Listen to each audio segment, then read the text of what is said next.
Sweetwater County officials report their first rabid bat in 16 years.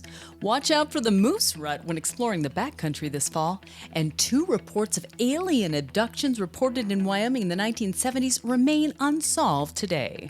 Bringing you these stories and more from Wyoming's largest news organization, I'm Wendy Kaur for Cowboy State Daily.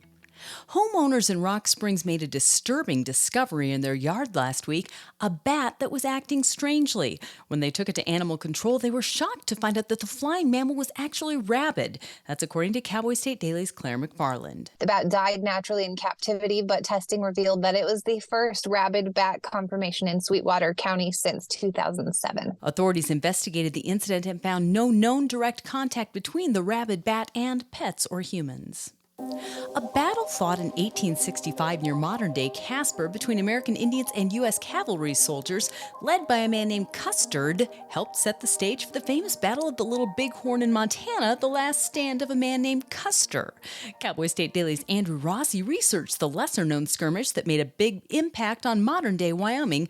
Custers' last stand, also known as the Battle of Red Buttes, fought a few miles outside modern-day Casper in 1865. The Battle of Red Buttes is intriguingly Custers' last stand because a commissary sergeant named Custers was in charge of a group of wagons. They were attacked by over 1,000 Native American warriors. They had their last stand there. It's kind of this interesting ripple effect that would have consequences leading on to the Battle of Little Bighorn over a decade later. And even more significantly, one of the soldiers killed in those engagements, Lieutenant Casper Collins, was later the fort at the site was renamed Fort Casper in his honor. After Lieutenant Collins was killed in the Battle of Platte Bridge, the Platte Bridge Station was renamed Fort Casper in his honor and inspired the name of the city of Casper, incorporated in 1887. Well, a sprawling piece of real estate that includes some of central Wyoming's wide-open sagebrush steppes and badlands, Fremont County also has a panhandle that stretches to the cusp of the Teton-Yellowstone territory,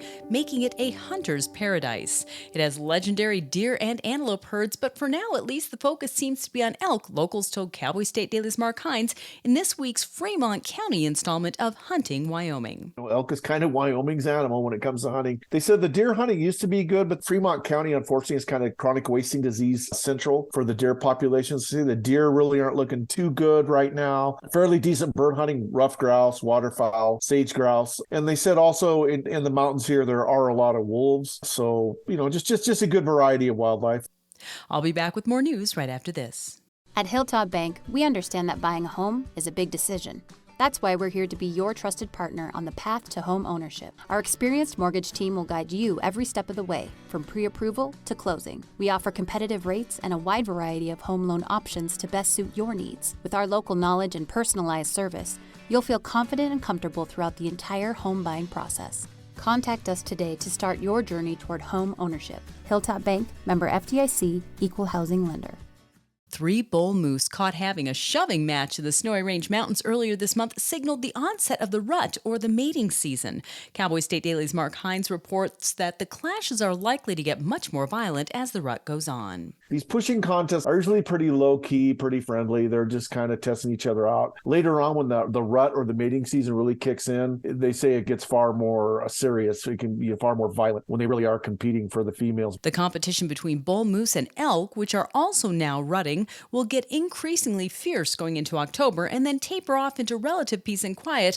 And just after the moose and elk wrap things up and all become friends again, Hines said it will be time for Wyoming's buck deer to start getting cantankerous with each other.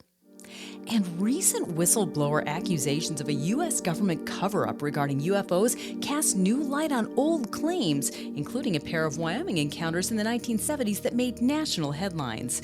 Features reporter Jake Nichols researched the men's stories for Cowboy State Daily. I mean, can you say with complete conviction, 100% certainty that we're alone in this vast universe? I don't pretend to have the answers, but after delving into the story of these 2 Wyoming men who claimed close encounters of the fourth kind with extraterrestrial beings and UFOs back in the 1970s, I don't think they were faking it.